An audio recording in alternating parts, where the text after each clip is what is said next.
The only system that works in Africa, part 2. The only system that works in Africa is the church. I don't care if you say they are manipulative or swindling people. What I know for sure is the system is working and they are having results. If that be the case, there will be something to learn from them. Apart from a couple of issues here and there, religious leadership in Africa is something to reckon with. There are great qualities such as organization, management, vision, focus, commitment, and service. People are devoted to the work of God, and they serve their leaders with diligence and reverence.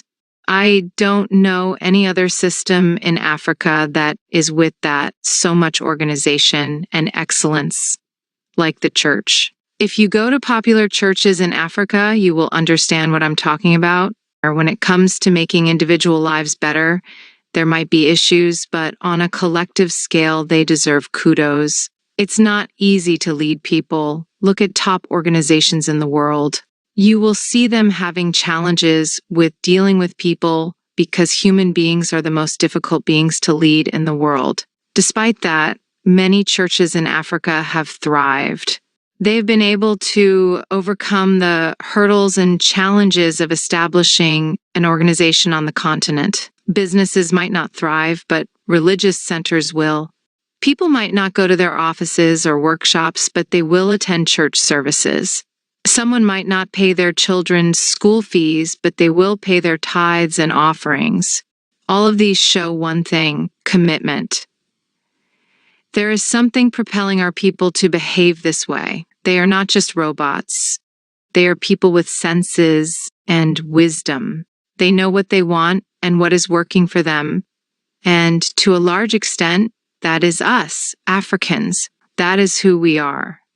Even though many of us might not be doing these things right, we know it's working. We know if God has said it, He will do it. People believe their pastors more than the politicians. They believe the Bible more than the Constitution of their country. And that is where the power is. That is where our strength is.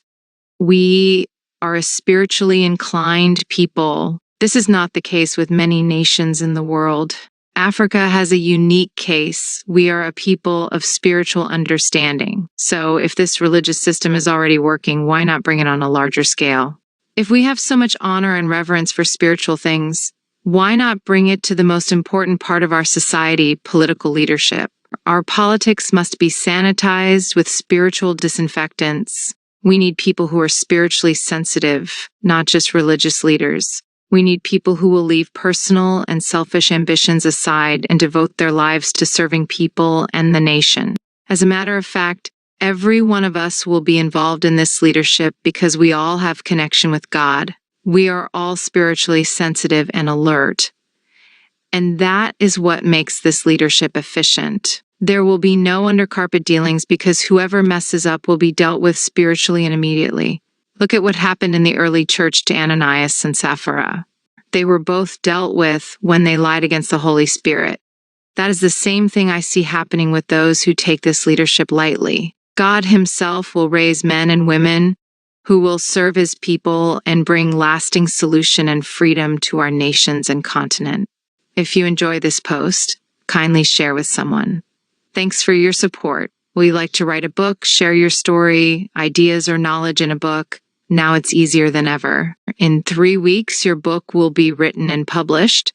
Send a message to bookmindsgmail.com.get my books on Amazon, my Amazon books. For support and sponsorship, contact soapiansofgod@gmail.com.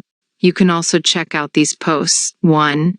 Your gift makes fulfilling your purpose easy. 2. Everything you need is in the hands of people. 3. 7 surprising ways to lose weight. 4. What to do when you are confused. Kindly drop your comments.